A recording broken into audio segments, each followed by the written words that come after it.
Max Melton's offseason's been? What do you kind of feel like is the next step in his progression and his development? Yep, I think Max has been doing really, really well.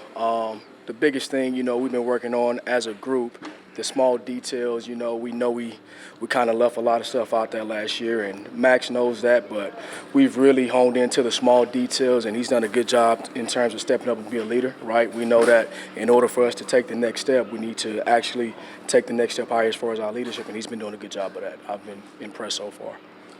Why is, with spring practice being like right in the middle of the offseason through the end of last season and all that, getting this group back at this point in their development, how is that so valuable for you as a positions coach and just for the staff as a whole? Yeah, it's good. I mean, especially just what we do schematically. We feel that we have the personnel we need to do what we need to do. Now it's just for us as a staff just coming up with, what are the things we need to do to put them in position to actually go out there and execute a little bit better.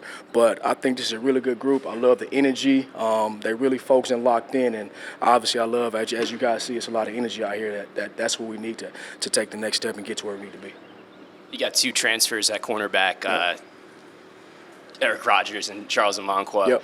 What have you seen from them, and what should people know about them? Yeah, I mean, just for starters, they're us, and we ID'd that in the recruiting process, and we knew they were good football players, but most importantly to us, we wanted to make sure we got the right kids here that are fit in the program, and man, they fit. You wouldn't even tell that they transfers if you come into our meeting room because they just get along with everybody. The guys love them. They took them in immediately, and as a coach, when you see it, that just warms your heart.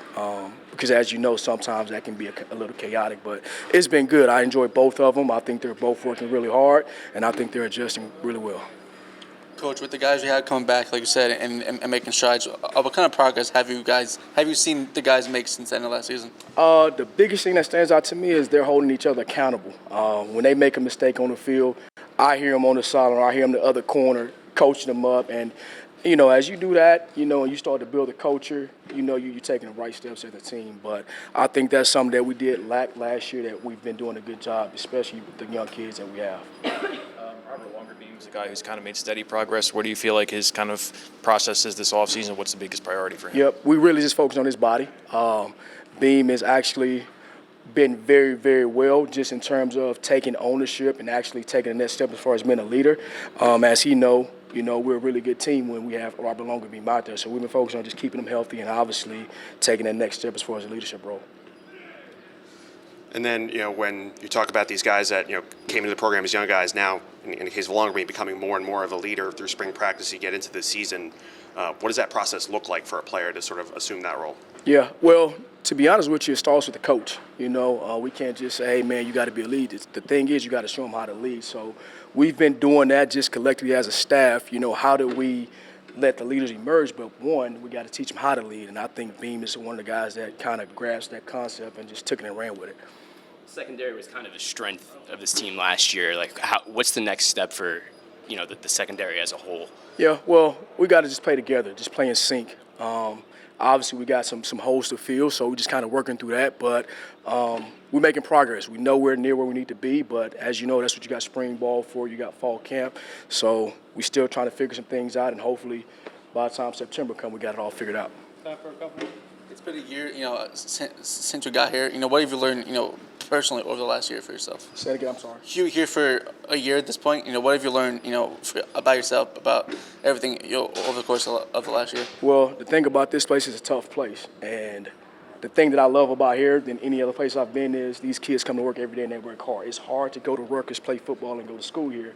And the fact that these kids wake up and do it every day, that's what motivates me as a coach every day to wake up and come and give these kids all I got. So I appreciate that so much, and that's why I'm here. Greg has talked in the past about how the defense collectively is very close. There's a lot of camaraderie there, how it kind of starts with Joe. Can you kind of talk about that from your perspective of what you've seen and how important that is when it translates to the field? Yeah, it starts from the top. I think Coach Harris-Simiak is awesome. I think we gel well together as a staff. We challenge each other every day. You got Coach Harris-Simiak, Coach Heatherman, Coach Watson, Coach Descari, and even the guys that work with us. It's a very unique group. It's rare to find, and when you get that and you can hold on to that, you know that you're taking the next steps as a program. We've been in that thing burning up just like it's the season because that's how much we want to put these kids in position to go out there and be able to execute. We still have a lot of work to do, but I wouldn't want to do it with any other staff than the guys I'm with now. And how valuable is having that continuity with a lot of those key positions on the defensive side of the ball from the coaching side? it's big because, as you know, we see things differently, and when we all put our thoughts and ideas together, right, at the end of the day, we come up with one decision. We're vertically aligned, and that's what I appreciate the most. Because we might not all agree, but we know if it's the best situation for the team and for these kids, we're going to do it no matter what. And that's what I appreciate about those guys.